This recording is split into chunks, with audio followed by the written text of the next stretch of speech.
नमस्कार। Technical analysis course के second episode में आपका स्वागत है। पिछले लेक्चर में हमने टेक्निकल एनालिसिस को एक एग्जांपल के साथ समझा था और इस एपिसोड में हम टेक्निकल एनालिसिस की हिस्ट्री के बारे में बात करने वाले हैं कि टेक्निकल एनालिसिस कहां से शुरू हुआ, कैसे शुरू हुआ और उसकी स्टोरी क्या रही है।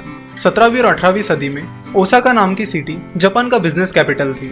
ओसाका सिटी समंदर के पास थी, जिसकी वजह से ट्रांसपोर्टेशन के हिसाब से ओसाका काफी सुटेबल सिटी थी। धीरे धीरे ओसाका में राइस ट्रेडिंग मार्केट डेवलप होने लगा और फिर ओसाका में जापान का पहला राइस एक्सचेंज शुरू हुआ। अब ओसाका जापान का इकलौता राइस एक्सचेंज होने की वजह से फार्मर्स दूर दूर से अपना राइस बेचने के लिए ओसाका आते थे और राइस ट्रेडर्स दूर दूर से ओसाका जाते थे राइस की ट्रेडिंग करने के लिए। तो जब मुनेहिसा होमा राइस ट्रेडिंग करने के लिए ओसाका जाने लगा तो उसने ऑब्जर्व किया कि वहाँ के जो ट्रेडर्स थे और फार्मर्स थे उन्हें राइस की प्राइस प्रेडिक्ट करने में बड़ी दिक्कत आ रही है। फार्मर्स और ट्रेडर्स राइस की प्राइस प्रेडिक्ट नहीं कर पा रहे हैं, जिसकी वजह से उन्हें ज्यादातर घाटे के सौदे हो रहे हैं। किसी टाइम राइस की प्राइस बहुत ऊपर चली जाती थी तो अचानक से बहुत नीचे चली आती थी और राइस प्राइस की इस फ्लक्चुएशन की वजह से ट्रेडर्स और फार्मर्स दोनों भी कंफ्यूज रहते थे और सही डिसीजन नहीं ले पाते थे। तो हुमा ने इस प्रॉब्लम का सोल्यूशन निकालने के बारे में सोचा। वैसे अगर हुमा के बारे में बताया जाए तो हुमा जापान के एक अमीर फैमिली में पैदा हुआ था और अपना फैमिली बिजनेस चला रहा था। इसी बीच हुमा ने सोचा कि क्यों ना राइस की ट्रेडिंग की जाए और इसीलिए वो ओसाका चला गया और राइस की ट्रेडिंग करने लगा। तो राइस की प्राइस के फ्लक्चुएशंस को देखकर हुमा को पता चला कि प्राइस की फ्लक्चुएशन मेनली ट्रेडर्स और फार्मर्स की इमोशंस की वजह से हो रही है, जिसकी वजह से हुमा को लगा कि पहले तो उसे राइस ट्रेडर्स और फार्मर्स के इमोशंस को समझना होगा, साथ ही उनकी साइकोलॉजी को भी समझना होगा कि वो किस बेसिस पर अपनी बाइंग और सेलिंग डिसीजंस ले रहे हैं। तो ट्रेडर्स और फार्मर्स के इमोशंस और साइकोलॉजी को समझने के लिए हुमा ने राइस की प्राइसेस को रिकॉर्ड करना शुरू किया। वो राइस की प्राइस हुमा राइस ट्रेडिंग करने के लिए करने लगा। उन चार्ट्स की मदद से और उन पैटर्न्स की मदद से वो अपनी बाइंग डिसीजन और सेलिंग डिसीजन लेने लगा और राइस मार्केट में ट्रेड करने लगा। अपने इस टेक्निक का उपयोग करके हुमा एक सक्सेसफुल ट्रेडर बना। कहा जाता है कि हुमा ने लगातार 100 ट्रेड्स में प्रॉफिट हासिल किया था। हुमा के इस सक्सेस को देखकर और इस ट्रेडिंग स्टाइल को देखकर बाकी ट्रेडर्स भी हुमा के स्टाइल को फॉलो करने लगे। वो भी हुमा की तरह चार्ट्स बनाने लगे और हुमा के पैटर्न्स को समझने लगे और इन्हीं पैटर्न्स का उपयोग करके वो भी अपनी बाइंग और सेलिंग डिसीजन लेकर राइस मार्केट में ट्रेड करने लगे। तो हुमा की ये स्ट्रेटेजी और हुमा ने डेवलप किए हुए ये पैटर्न्स ही जापानीज कैंडलस्टिक चार्ट का बेस है। बाद में इसी टेक्निक को यानी कैंडलस्टिक टेक्निक को अलग अलग चीजों की ट्रेडिंग के लिए इस्तेमाल किया गया और बाद में ये चीज स्टॉक ट्रेडिंग में भी आ गई। ट्रेडर स्टॉक ट्रेडिंग में शेयर की पिछली प्राइसेस का एनालिसिस करने लगे और उन पैटर्न्स की मदद से वो फ्यूचर प्राइस को प्रेडिक्ट करने लगे। तो ये है टेक्निकल एनालिसिस की हिस्ट्री, जिसमें मुनेहिसा होमा ने जापानीज कैंडलस्टिक चार्ट की मदद से राइस प्राइस को प्रेडिक्ट करना शुरू किया था और अब यही टेक्निक स्टॉक मार्केट में भी चल रही है। तो जो मेथड हुमा ने यूज की वो ये थी कि किसी भी चीज की प्राइस मूवमेंट की हिस्ट्री को आप ट्रैक करिए और उसकी मदद से फ्यूचर को प्रेडिक्ट कीजिए, जिससे आपको ट्रेडर्स के इमोशंस और साइकोलॉजी को समझने में मदद मिलती है। साथ ही शॉर्ट टर्म में शेयर प्राइस कहाँ जा सकती है इसकी कुछ बेसिक आइडिया मिल सकती है। आशा करता हूँ कि आपको आज का एपिसोड पसंद आया होगा और टेक्निकल एनालिसिस की हिस्ट्री अच्छे से समझ आई होगी। यहाँ से आगे हम जापानीज कैंडल्स के बारे में बात करेंगे कि कैंडल क्या होती है, उनके कौन कौन से पैटर्न्स होते हैं और किस पैटर्न का क्या मीनिंग होता है और वो पैटर्न क्या इंडिकेट करती है। हमसे जुड़े रहने के लिए आप हमें फेसबुक, ट्विटर और इंस्टाग्राम पर फॉलो कर सकते हो। वीडियो देखने के लिए और हमारे साथ जुड़े रहने के लिए आपका बहुत बहुत धन्यवाद।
बात करने वाले हैं कैंडलस्टिक चार्ट के बारे में और उससे जुड़ी टर्मिनोलॉजीज के बारे में। देखो इस कोर्स में हम कैंडलस्टिक चार्ट को बहुत बेसिक से समझने वाले हैं, इसलिए अगर आपको कैंडलस्टिक चार्ट आता है तो आप इन 2-3 एपिसोड को स्किप कर सकते हो, क्योंकि इन एपिसोड्स में हम बहुत ही बेसिक से शुरुआत करने वाले हैं ताकि हर किसी को कैंडलस्टिक चार्ट बड़े आसानी से समझ में आए। टेक्निकल एनालिसिस करने के लिए जिस चार्ट का उपयोग किया जाता है उसका नाम है कैंडलस्टिक चार्ट। वैसे अलग अलग टाइप्स के और भी चार्ट्स होते हैं, जैसे कि line chart, bar chart etcetera, लेकिन उनसे अच्छे से एनालिसिस नहीं हो पाता है। डिटेल टेक्निकल एनालिसिस के लिए आपको कैंडलस्टिक चार्ट ही लगता है, जिसके बारे में हम यहाँ से आगे बात करने वाले हैं। कैंडलस्टिक चार्ट को शुरू करने से पहले हम फिर से एक बार टेक्निकल एनालिसिस को ओवरव्यू करते हैं। देखो टेक्निकल एनालिसिस हमें बताता है कि जो घटनाक्रम पहले घट चुका है वो फिर से घट सकता है। जैसे कि अगर पिछले कुछ हफ्तों से मंडे को ज्यादा बारिश हो रही है, ट्यूसडे को ज्यादा बारिश हो रही है और वेंसडे को कम बारिश हो रही है, और पिछले कुछ हफ्तों से हर हफ्ते में ऐसा ही हो रहा है, मंडे को ज्यादा बारिश, ट्यूसडे को भी ज्यादा बारिश और वेंसडे को कम बारिश, तो टेक्निकल एनालिसिस ये प्रेडिक्ट करेगा कि आने वाले हफ्ते में भी अगर मंडे को ज्यादा बारिश होती है, ट्यूसडे को भी ज्यादा बारिश होती है, तो वेंसडे को बारिश कम होगी। तो टेक्निकल एनालिसिस हमें ये बताता है कि जो घटनाक्रम पहले घट चुका है वो फिर से घट सकता है, और यही टेक्निकल एनालिसिस का बेस है। अब ऐसा कई बार होता भी है कि जो घटनाक्रम पहले घट चुका है वो फिर से नहीं घटता है, नेक्स्ट टाइम कुछ अलग ही हो जाता है। तो ये टेक्निकल एनालिसिस के कुछ लिमिटेशंस है, इन्हें ध्यान में रखकर ही आपको टेक्निकल एनालिसिस करना होगा, क्योंकि ऐसा कहा जाता है कि change is the only constant, यानी बदल ही सृष्टि का नियम है। तो कई बार ऐसा होता है कि जो चीज पहले घट चुकी है वो नहीं घटती है, कई बार हिस्ट्री रिपीट नहीं होती है। तो टेक्निकल एनालिसिस की इस लिमिटेशन को आप जरूर ध्यान में रखिए। तो चलिए शुरू करते हैं कैंडलस्टिक चार्ट से। कैंडल कुछ इस तरह दिखती है, इसे कैंडल या कैंडलस्टिक कहते हैं क्योंकि ये कैंडल की तरह दिखती है, और कैंडलस्टिक चार्ट में जो भी अलग अलग पैटर्न्स हैं उन्हें अलग अलग नाम दिए गए हैं, और जिस तरह से वो दिखते हैं उसी तरह के उनके नाम हैं। तो यहाँ कैंडल में ये जो पार्ट है इसे कहते हैं बॉडी, ये कैंडल की बॉडी है, और इस बॉडी के ऊपर एक लाइन है और नीचे एक लाइन है। ऊपर की लाइन को कहते हैं अपर शैडो, और नीचे की जो लाइन है उसे कहते हैं लोअर शैडो। कैंडल की जो बॉडी होती है वो 2 तरह की होती है, ग्रीन बॉडी और रेड बॉडी। चलो तो इन दोनों कैंडल्स को देखते हैं, एक वो कैंडल जिसकी बॉडी ग्रीन है और एक वो कैंडल जिसकी बॉडी रेड है। जिस कैंडल की बॉडी ग्रीन होती है उसे बुलिश कैंडल भी कहा जाता है, और जिस कैंडल की बॉडी रेड होती है उसे बियरिश कैंडल कहा जाता है। अगर आप टेक्निकल एनालिसिस सीख रहे हो और जापानीज कैंडलस्टिक चार्ट का उपयोग कर रहे हो तो आपको बुलिश और बियरिश इन दोनों चीजों का मतलब पता होना जरूरी है। अगर आपको इन दोनों का मतलब पता नहीं है तो हम शॉर्ट में आपको इन चीजों का मतलब समझा देते हैं, क्योंकि ये टेक्निकल एनालिसिस का बेस है और आपका बेस स्ट्रांग होना बहुत ज्यादा इंपॉर्टेंट है। देखो सिंपल भाषा में बात की जाए तो बुल का मतलब होता है तेजी और बियर का मतलब होता है मंदी। बुल यानी बेल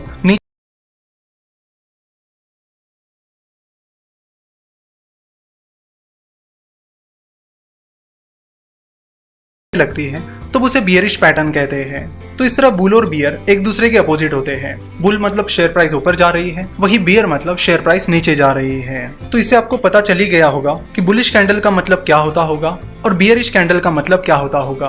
बुलिश कैंडल का मतलब है कि शेयर प्राइस उस दिन या उस पीरियड में ऊपर गई है, और बियरिश कैंडल का मतलब होता है कि शेयर प्राइस उस दिन या उस पीरियड में गिर गई है या नीचे आ गई है। तो चलो तो पहले ग्रीन कैंडल की बात करते हैं। जिस कैंडल की बॉडी ग्रीन कलर की होती है उसे ग्रीन कैंडल कहते हैं। तो चलो देखते हैं कि ग्रीन कैंडल क्या इंडिकेट करती है, और ग्रीन कैंडल से हमें open price, close price, high price और लो प्राइस कैसे पता चलती है।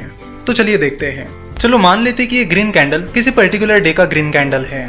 तो ग्रीन कैंडल की ये जो बॉडी है उसका जो टॉप है वो हमें इंडिकेट करता है उस दिन की क्लोजिंग प्राइस। इस बॉडी का जो बॉटम है वो हमें इंडिकेट करता है उस दिन की उस शेयर की ओपनिंग प्राइस। फिर ये जो अपर शैडो है उसका जो टॉप पॉइंट है वो हमें इंडिकेट करता है उस दिन की हाई प्राइस, और ये जो लोअर शैडो है उसका जो बॉटम पॉइंट है वो हमें इंडिकेट करता है उस दिन की लो प्राइस। तो मतलब एक ही कैंडल से हमें उस दिन की opening price, closing price, high price और लो प्राइस ये सारी इंफॉर्मेशन मिल जाती है। इस ग्रीन कैंडल को बुलिश कैंडल भी कहते हैं। अब आपको रीजन पता ही चल गया होगा कि इस कैंडल को बुलिश कैंडल क्यों कहते हैं। इस कैंडल को बुलिश कैंडल इसलिए कहते हैं क्योंकि इस कैंडल की क्लोजिंग प्राइस उसके ओपनिंग प्राइस से ज्यादा है, यानी उस दिन उस शेयर की प्राइस बढ़ी है। अब बात करते हैं रेड कैंडल के बारे में। रेड कैंडल को बियरिश कैंडल भी कहते हैं। तो रेड कैंडल की ये जो बॉडी है उसका जो टॉप है वो उसकी ओपनिंग प्राइस रहती है, उस बॉडी का जो बॉटम है यानी ये पॉइंट ये रहता है उसकी क्लोजिंग प्राइस, और बाकी हाई और लो तो सेम ही रहते हैं। यानी अपर शैडो का जो टॉप है वो है हाई प्राइस और लोअर शैडो का जो बॉटम है वो है लो प्राइस। तो ग्रीन और रेड कैंडल में मेन डिफरेंस आता है ओपन और क्लोजिंग में। ग्रीन कैंडल में बॉडी का जो टॉप पार्ट है वो क्लोजिंग प्राइस होती है और जो बॉटम पार्ट होता है वो ओपनिंग प्राइस होती है। वही रेड कैंडल में यानी बियरिश कैंडल में बॉडी का जो टॉप है वो ओपनिंग प्राइस रहती है और बॉडी का जो बॉटम है वो क्लोजिंग प्राइस रहती है। तो रेड कैंडल को बियरिश कैंडल क्यों कहते हैं ये आपको पता चली गया होगा, क्योंकि रेड कैंडल की क्लोजिंग प्राइस उसकी ओपनिंग प्राइस से कम होती है, जिससे हमें ये इंडिकेट होता है कि उस दिन या उस पीरियड में शेयर की प्राइस गिरी है यानी कम हुई है। तो कैंडलस्टिक की ये सारी चीजें बहुत बेसिक है और ये आप परमानेंटली याद रखिए कि ग्रीन कैंडल की ओपनिंग और क्लोजिंग प्राइस क्या होती है और रेड कैंडल की ओपनिंग और क्लोजिंग प्राइस क्या होती है। तो ये चीज आप याद रखिए कि ग्रीन कैंडल में क्लोजिंग प्राइस उस बॉडी का अपर पार्ट होता है, क्योंकि ग्रीन कैंडल में क्लोजिंग प्राइस ओपनिंग से ज्यादा होती है। वही रेड कैंडल में क्लोजिंग प्राइस कैंडल का बॉटम पार्ट होता है, क्योंकि रेड कैंडल में क्लोजिंग प्राइस ओपनिंग प्राइस से कम होती है। तो ये चीज आप परमानेंटली याद रखिए। बाकी हाई और लो दोनों के लिए सेम होते हैं, यानी अपर शैडो का टॉप पॉइंट हाई होता है और लोअर शैडो का बॉटम पॉइंट लो होता है। तो जब भी कहीं पर आपको ग्रीन बॉडी मिले तो आप समझ लेना कि उस दिन की क्लोजिंग प्राइस उस दिन की ओपनिंग प्राइस से ज्यादा थी, और जब भी आपको रेड कैंडल मिले तो आप समझ लेना कि उस दिन की क्लोजिंग प्राइस उस दिन की ओपन प्राइस से कम थी। चलो तो इसे एक एग्जांपल की मदद से समझते हैं ताकि आपका बेसिक बहुत क्लियर हो जाए। मान लेते कि एबीसी नाम का स्टॉक है जिसके किसी पर्टिकुलर दिन की हाई प्राइस 510 रुपए थी, उसकी ओपनिंग प्राइस 495 रुपीज थी, उसकी क्लोजिंग प्राइस 505 रुपीज थी और उसका उस दिन का लो 490 रुपए था। तो चलो देखते हैं कि उस दिन की कैंडल कैसी रहेगी। उस दिन की हाई प्राइस 510 रुपए थी, इसलिए यहाँ पर 510 आएगा। उस दिन की लो प्राइस 490 रुपीज थी, तो यहाँ पर 490 आएगा। अब देखते हैं कि क्लोजिंग प्राइस ओपनिंग प्राइस से ज्यादा थी या कम थी। तो क्लोजिंग प्राइस ओपनिंग प्राइस से ज्यादा थी, यानी उस दिन की क्लोजिंग प्राइस 505 रुपए थी और ओपनिंग प्राइस 495 रुपीज थी। तो क्लोजिंग प्राइस ओपनिंग प्राइस से ज्यादा है, इसका मतलब है कि वो ग्रीन कैंडल है।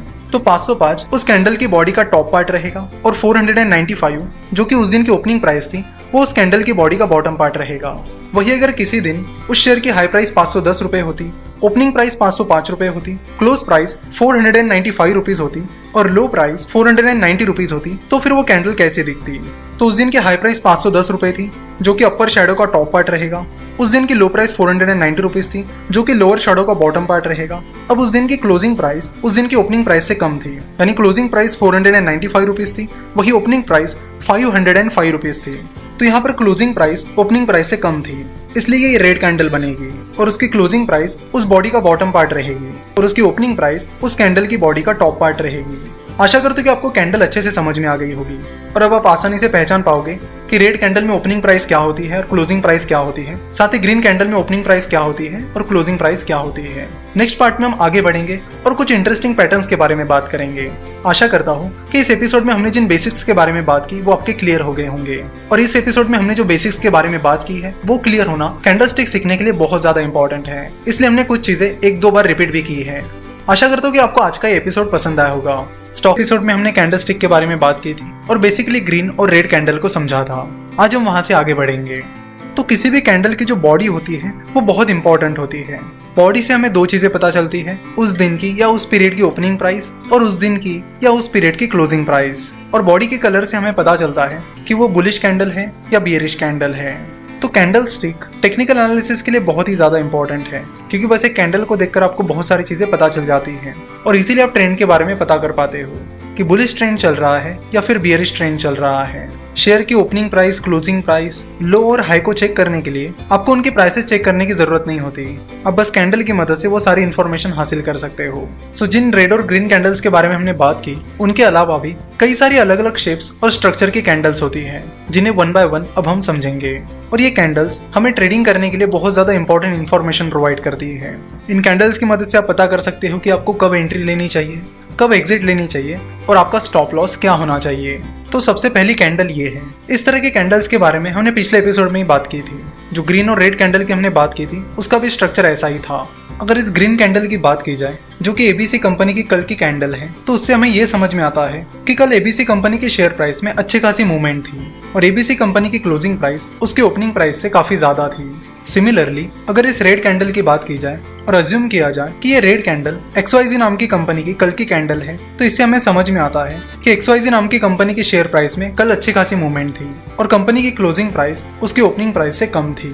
नाउ अब इन कैंडल्स की बात करते हैं। तो अगर आप देखोगे तो इन कैंडल में और पिछली वाली कैंडल्स में डिफरेंस ये था कि पिछली वाली कैंडल्स की जो शेडोज थी वो काफी लंबी थी और इन कैंडल्स की जो शेडो है वो उतनी लंबी नहीं है। तो अगर किसी कैंडल की शेडो कम है तो उससे हमें क्या पता चलता है? तो उससे हमें पता चलता है कि अगर वो ग्रीन कैंडल है तो उसके क्लोजिंग प्राइस उसके हाई प्राइस के काफी नजदीक थी और साथ ही उसकी ओपनिंग प्राइस उसके लो प्राइस से काफी नजदीक थी। वही अगर वो रेड कैंडल है तो उससे हमें पता चलेगा कि उसके क्लोजिंग प्राइस उसके लो प्राइस से काफी नजदीक है और उसकी ओपनिंग प्राइस उसके हाई प्राइस से नजदीक है, जैसा कि आप यहाँ पर सामने देख सकते हो। अगली जो कैंडल्स हैं वो कुछ इस तरह की हैं। तो आप देख सकते हो कि इन कैंडल्स को तो सिर्फ बॉडी है, उनकी शेडोज गायब है, यानी उन्हें शेडोज ही नहीं है। तो अगर किसी कैंडल को शेडोज ही नहीं है तो उसका क्या मतलब होता है? तो उसका मतलब होता है कि अगर वो ग्रीन कैंडल है तो उसके क्लोजिंग प्राइस उसके हाई प्राइस के बराबर है, वही उसकी ओपनिंग प्राइस उसके लो प्राइस के बराबर है। वही अगर वो रेड कैंडल है यानी बियरिश कैंडल है तो उसकी क्लोजिंग प्राइस उसके लो प्राइस के बराबर है, वही उसकी ओपनिंग प्राइस उसके हाई प्राइस के बराबर है। अब अगले कैंडल्स के बारे में बात करते हैं। अगले कैंडल्स कुछ इस तरह दिख रही है, जिसमें उनकी बॉडी काफी छोटी है, वही उनके शेडोज काफी ज्यादा लंबी है। तो इनसे हमें क्या पता चलता है? तो इनसे हमें पता चलता है कि जिस दिन की ये कैंडल है उस दिन शेयर प्राइस में मूवमेंट तो काफी ज्यादा थी, पर शेयर प्राइस आखिर में उसके ओपनिंग प्राइस के बराबर जाकर ही क्लोज हुई है। अगर वो ग्रीन कैंडल है तो उसके क्लोजिंग प्राइस उसके ओपनिंग प्राइस से थोड़ी सी ही ज्यादा ऊपर है, वही अगर वो रेड कैंडल है तो उसके क्लोजिंग प्राइस उसके ओपनिंग प्राइस से थोड़ी सी ही ज्यादा कम है। तो इन कैंडल से हमें पता चलता है कि उस दिन शेयर प्राइस में मूवमेंट बहुत ज्यादा हुई थी। जैसे कि आप देख सकते हो कि उसके लो प्राइस में और हाई प्राइस में काफी ज्यादा डिफरेंस था, पर वो शेयर प्राइस उसके हाई प्राइस पर या लो प्राइस पर मेंटेन नहीं रह पाई और आखिर में वो शेयर प्राइस उसके ओपनिंग प्राइस के पास जाकर ही क्लोज हुई। तो अगले कैंडल का पैटर्न कुछ इस तरह है, जिसमें आप देख सकते हो कि बॉडी लगभग नहीं के बराबर है। तो ऐसी कैंडल से हमें क्या पता चलता है? तो ऐसी कैंडल से हमें पता चलता है कि उस कैंडल की ओपनिंग प्राइस और क्लोजिंग प्राइस सेम ही है। अगर ओपनिंग प्राइस और क्लोजिंग प्राइस सेम है तो फिर वो कैंडल रेड है या ग्रीन है, इसका सवाल ही नहीं आता। तो ऐसे कैंडल से हमें ये समझ में आता है कि शेयर प्राइस में मूवमेंट तो अच्छी खासी थी, पर शेयर प्राइस जहां पर ओपन हुई वही जाकर क्लोज हो गई, वो अपने मोमेंटम को बनाए नहीं रख पाई।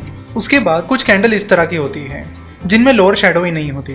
तो ऐसे कैंडल्स हमें बताती है कि अगर वो ग्रीन कैंडल है तो उसकी ओपन प्राइस और लो प्राइस सेम है, पर उसके क्लोजिंग प्राइस और उसके हाई प्राइस सेम नहीं है, उसके क्लोजिंग प्राइस और हाई प्राइस डिफरेंट है। सिमिलरली अगर वो रेड कैंडल है तो उसका मतलब होगा कि उसके क्लोजिंग प्राइस और लो प्राइस सेम है, वही उसकी ओपनिंग प्राइस और हाई प्राइस डिफरेंट है। देन अगला पैटर्न कुछ इस तरह दिखता है जिसमें अपर शैडो ही नहीं होती। सो ऐसे कैंडल से हमें ये पता चलता है कि अगर वो ग्रीन कैंडल है तो उसके क्लोजिंग प्राइस और हाई प्राइस सेम है, वही उसकी ओपनिंग प्राइस और लो प्राइस डिफरेंट है। वही अगर वो रेड कैंडल है तो उससे हमें पता चलेगा कि उसकी ओपनिंग प्राइस और हाई प्राइस सेम है, वही उसके क्लोजिंग प्राइस और लो प्राइस डिफरेंट है। तो ये जो अलग अलग तरह की कैंडल्स होती है वो हमें अलग अलग इंडिकेशंस देती है। इन सब कैंडल्स का नाम भी अलग अलग होता है और उनके मीनिंग भी अलग अलग होते हैं। तो आज के इस एपिसोड में हमने लगभग उन सारी अलग अलग कैंडल्स के बारे में जान लिया है। अगले लेक्चर में हम कुछ और कैंडल्स के बारे में बात करेंगे, साथ ही हम कैंडल स्टिक के जो अलग अलग पैटर्न्स हैं उनके बारे में बात करेंगे, उनसे हमें क्या इंडिकेशन मिलते हैं उनके बारे में बात करेंगे और ट्रेडिंग में उनका कैसे इस्तेमाल किया जाता है इसके बारे में भी बात करेंगे। तो अगर आपके यहाँ तक के सारे बेसिक्स क्लियर हो गए हैं तो यहाँ से आगे आपको पैटर्न्स और इंडिकेटर समझने में बड़ी आसानी होगी, साथ ही उन पैटर्न्स और इंडिकेटर्स को यूज करने में भी काफी ज्यादा आसानी होगी।